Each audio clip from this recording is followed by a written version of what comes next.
मेरी एक गलती से परिवार बिखर गया। मैं जब भी मंदिर जाती थी तो रोज शाम को मंदिर की सीढ़ियों पर बैठी उस अधेड़ उम्र की महिला पर मेरी नज़र ठहर जाती थी। देखने से तो वो किसी अच्छे परिवार की लगती थी, पर ऐसी दशा कि उसे भीख मांगनी पड़ रही है। आखिर उस महिला की उस दयनीय स्थिति का क्या कारण रहा होगा। मैं मन ही मन कयास लगाती और रोज वापस घर पर आ जाती। सुबह की गृहस्थी के 10 काम रहते हैं तो मंदिर जाना नहीं होता था, पर मैंने शाम को जाने का नियम बना रखा था। गोरा रंग, उस पर दमकती लाल बिंदी पर मैले वस्त्र तो इतनी भीड़ में भी मेरा मन आकर्षित कर लेती। आज बच्चे भी जन्मदिन की पार्टी में गए थे और पति भी देर से ऑफिस से खाना खाकर आने वाले थे। मैंने 2 लोगों का खाना पैक किया और मंदिर चल दी। ईश्वर के दर्शन के बाद नीचे सीढ़ियों से उतरी और उस महिला को वहां मंदिर के ही बने विशाल बरगद के पेड़ के नीचे चलने की ओर इशारा किया। पहले तो वो थोड़ी सकपकाई, फिर मैंने खाने की ओर इशारा किया तो वहां मेरे साथ चल दी। मैंने उसे साफ पानी में हाथ धुलवाए और उसकी ओर थाली लगा दी और उससे खाने का आग्रह किया, पर वो चुप रही। मैंने फिर जोर दिया, तो आप खाना खाइए, मैं आपके लिए खाना बनाकर लाई हूँ। वो कुछ देर चुप रही, फिर बोली, आप तो मुझे जानती भी नहीं है, फिर क्यों एक अनजान को खाना खिला रही हैं? मैं भी औरों की तरह भीख मांगकर अपना पेट पाल लूंगी। आप मुझ पर ये विशेष दया क्यों दिखा रही हैं? मैं इस तरह आपका खाना नहीं खा सकती हूँ। और उसने इनकार कर दिया, जबकि उसके चेहरे में लग रहा था कि वो काफ़ी भूखी है। मैं रोज मंदिर आती हूँ, मैं आपको देखती हूँ तो मुझे लगा कि आप किसी अच्छे घर से हो। इस तरह भीख मांगना तो मुझे आपकी मजबूरी लग रही थी, और आज पति और बच्चे भी घर नहीं थे तो मैंने सोचा आपके लिए ही खाना खा लूँ, इसीलिए मैं ले आई। आप मना कर मत कीजिए, छोटी बहन बस प्यार से कुछ खिला रही है। मेरे दोबारा आग्रह को वो टाल नहीं सकी। खाना ही बड़े अदब से खा रही थी। खाना खाते खाते उनकी आंखें भर आईं और बोली, बड़े दिनों बाद इतना अच्छा खाना खाया, आप कुछ और काम क्यों नहीं करती? इस तरह भीख मांगना तो आपको शोभा नहीं देता। आप कुछ भी कर सकती हैं, लोगों के घरों में झाड़ू पोछा, बर्तन, या फिर खाना बनाने का काम, या कोई सिलाई का काम। आप आत्म स्वाभिमानी से भी हो सकती हैं, फिर भीख मारने की ही क्यों काम? मैंने उत्सुकता वक्त पूछा तो वो फीकी हंसी हंसते हुए बोली, मुझे कुछ काम आता ही नहीं, कभी कोई काम किया ही नहीं, किसी के घर पर मैं क्या करूँगी, और मुझे हरदम ईश्वर के पास रहना है, इसीलिए मैं सीढ़ियों में आके बैठी रहती हूँ। आज जो मेरी हालत हुई सब मेरे बुरे कर्मों की वजह से है। इंसान को अपने बुरे कर्मों का फल इसी जन्म में भुगत कर जाना होता है। वो आगे खुद से ही बताने लगी, मेरा नाम शोभा है, मैं बहुत ही धनी व्यापारी के घर पैदा हुई थी। घर में नौकर हाजिर खड़े रहते थे, खाने पीने की कोई कमी नहीं थी। जिस चीज़ पर हाथ रख देती थी वो चीज़ मुझे मिल जाती थी। मैं बहुत ही अहंकारी और जिद्दी किस्म की लड़की थी। पिताजी ने बहुत पढ़ने को कहा, मैं पढ़ाई से जी चुराती थी। जैसे तैसे करके मैंने पढ़ाई पूरी की और पिताजी ने मेरी शादी तय कर दी। मेरी शादी मुझसे भी धनी परिवार में हुई। कपड़े गहनों की कोई कमी नहीं थी। परिवार में सास ससुर जेठ जेठानी थे।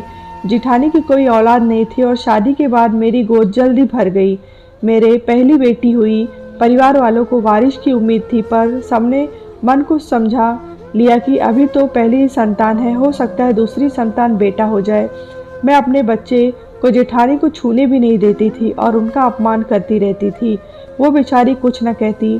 जेठानी जी तो मुझे छोटी बहन समझते प्यार करती थी, पर मैं ही अहंकारी थी जो उनका प्यार समझ नहीं पाती।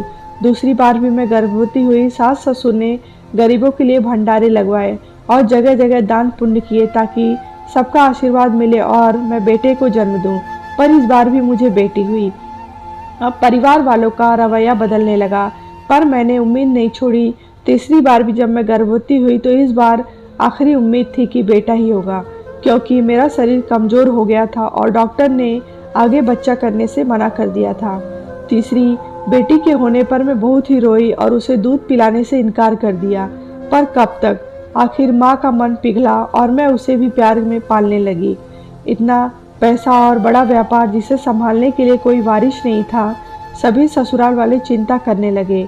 एक दिन अचानक सुबह जेठानी जी का मन घबराया। परिवार वाले तुरंत अस्पताल ले गए तो पता चला कि वो पेट से हैं, माँ बनने वाली हैं। ये सुनते ही मेरे पैरों से जमीन सरक गई।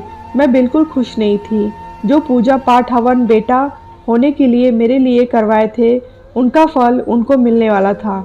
मुझे लगा अगर इनको बेटा हो गया तो परिवार में मेरी इज्जत कम हो जाएगी। अब उनका होने वाला बच्चा मेरी आंखों में चुभने लगा।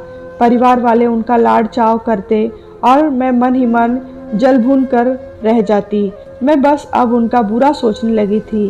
काश इनका पैर फिसल जाए, इनका बच्चा गिर जाए, ये पैदा ही ना हो या पैदा हो तो इन्हें बेटी हो।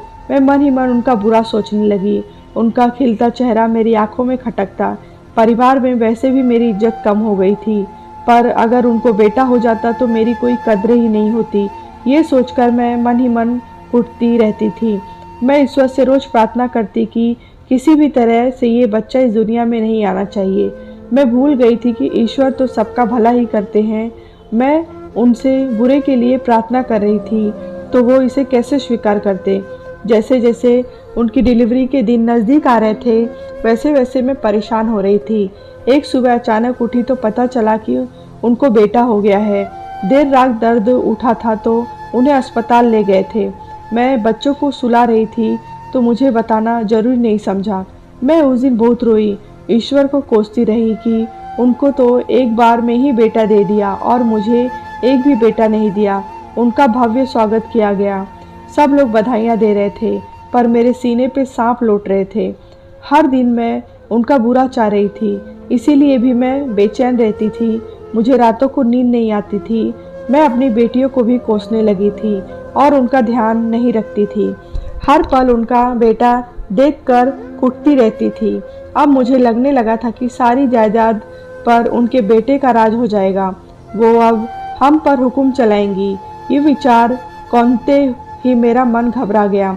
मेरे मन में पाप जागा। जब मेरी तीनों बेटियां स्कूल गईं और सास भजन कीर्तन में, घर के सारे पुरुष ऑफिस में गए तो वो भी गहरी नींद में सो रही थी, तो मैंने उनके बेटे को सीढ़ियों से ढकेल दिया और ऐसे नाटक करने लगी जैसे कि सीढ़ियों से बच्चे को नीचे ले जाते वक्त फिसल गई। वो तो बच्चा था तो उसने तुरंत दम तोड़ दिया। घर में कोहराम मच गया। परिवार का इकलौता वारिस चला गया। बड़ी मुश्किलों से सालों बाद उन्हें बच्चा हुआ था। वो एकदम से पागल हो गई थी। उन्हें संभालना बड़ा मुश्किल हो रहा था। मैं भी रोने का झूठा नाटक करती, पर मन ही मन खुश हो रही थी।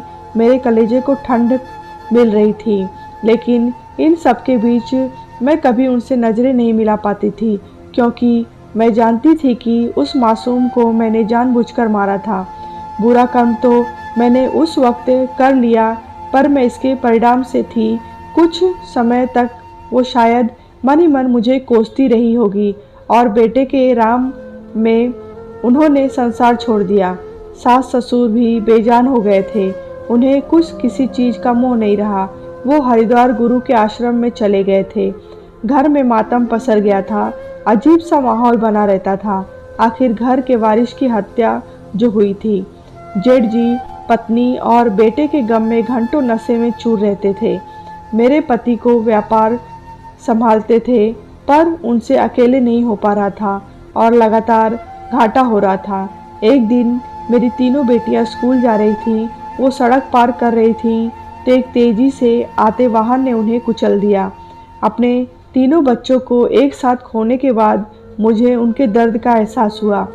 अब मैं पागल सी हो गई थी। जेठ जी के पैर छूकर रोज उनसे माफ़ी मांगती थी। मुझे माफ़ कर दो, मैंने आपके बेटे को मारा है, मुझे सज़ा दो, मुझे माफ़ कर दो। पर उन्हें लगता था कि मैं अपनी बेटियों की मौत से पागल सी हो गई हूँ। ईश्वर ने मुझे खुद सज़ा दे दी थी। मैं ईश्वर से कोई शिकायत नहीं करती, क्योंकि मुझे पता था मैंने बुरा किया था और बुरे काम करने वालों का अंजाम भी बुरा होता है। मेरी एक गलती से परिवार बिखर गया। मैं अब अपने आप को कोसने लगी थी। परिवार में धन की कमी हो गई थी। सारे नौकर भी हट गए थे। मुझे कोई काम भी नहीं आता था, तो पति भी मुझसे गुस्सा रहने लगे थे। वो देर से घर आते, चिड़चिड़े से भी रहते थे। मैंने पति के सामने अपना जुर्म कबूल किया। तो उन्होंने मुझे घर से निकाल दिया कि मुझ जैसी पापी के लिए मेरे घर में कोई जगह नहीं है। तू अब इस घर में नहीं रह सकती। मेरे मायके वालों ने भी सहारा नहीं दिया। अब मैं जाती भी तो कहाँ जाती। मंदिर की सीढ़ियों पर बैठी रहती हूँ। ईश्वर से अपने पापों के लिए माफ़ी मांगती हूँ। इसीलिए भीख भी मांगती हूँ ताकि रोज़ ईश्वर से माफ़ी मांग सकूँ। अब तो ईश्वर के अलावा कोई दूसरा सहारा भी नहीं है।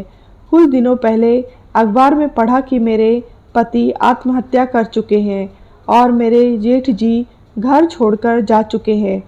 मेरी जलन की वजह से अच्छा भला पूरा परिवार बर्बाद हो गया। जेठानी जी ने मुझे छोटी बहन की तरह प्यार किया, पर मैं ही उन्हें बड़ी बहन ना बना सकी।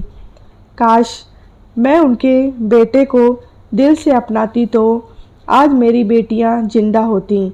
घर में सब लोग अच्छे से, बस मेरी वजह से पूरा परिवार बिखर गया। मैंने उस मासूम को ही नहीं मारा, बल्कि मेरी वजह से जेठानी जी चली गईं। सास ससुर जेठ भी घर छोड़ गए। मेरी तीनों बेटियां मुझे छोड़ गईं। मेरे पति ने आत्महत्या कर ली। मैंने कितनी जानें ले ली। मैं इन सब की दोषी हूँ, मैं पापी हूँ, यह कहकर शोभा रोने लगी। उनकी कहानी सुनकर मेरा मन उनके प्रति घृणा से भर गया। कोई कैसे इतने से मासूम बच्चे की जान ले सकता है। किसी के साथ बुरा करने वालों का यही अंजाम होता है। किसी के बारे में बुरा सोचने से भी आपके कर्म खराब होते हैं और कर्मों के फल से भी बचा नहीं जा सकता। अच्छा करोगे तो अच्छा फल मिलेगा और बुरा करोगे तो बुरा फल मिलेगा। इंसान का सबसे बड़ा धर्म ही यह है कि यदि किसी का अच्छा नहीं कर रहे हो तो किसी का बुरा भी मत करो। शोभा मेरी तरफ एक उम्मीद और विश्वास से देख रही थी। उनकी आंखों में पछतावा था, पछतावे के आंसू थे, पर उनके पछताने से तो जो बुरा हो चुका है वो तो नहीं सुधर जाएगा। अब मेरे मन में उनके प्रति कोई सहानुभूति नहीं रही। मैं चुपचाप अपने घर वापस आ गई। रात भर उनके बारे में सोचती रही। सुबह अपने घर गृहस्थी के कामों में लग गई। शाम को हमेशा की तरह मंदिर गई तो ना चाहते हुए भी नज़रें उन्हें ढूंढने लगीं। तभी किसी ने बताया कि कल रात को मंदिर की सीढ़ियों में उनके प्राण निकल गए। ईश्वर बड़ा दयालु है, वो प्रायश्चित करने वालों को जल्दी से मुक्ति दे देता है। यह कहानी आपको कैसी लगी है कमेंट बॉक्स में ज़रूर बताएं। कहानी अच्छी लगी हो तो लाइक करें, शेयर करें, चैनल को सब्सक्राइब करें।